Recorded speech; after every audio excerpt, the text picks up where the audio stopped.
Sampalok. Doon tayo sampalok. Maganda yan, yung naka-timelapse, matulin. Hmm.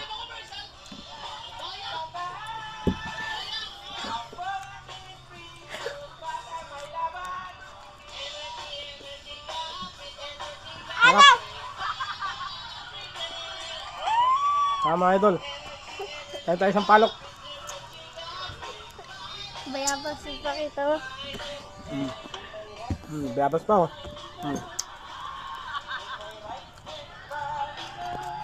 Huwag mahiyang magtanong kung may right hand ba nito. Ano kaya ipapalabas kaya sa YouTube? Yung shooting nila ngayon? Ay, maganda yung iba-vlog natin ngayong gabi ah.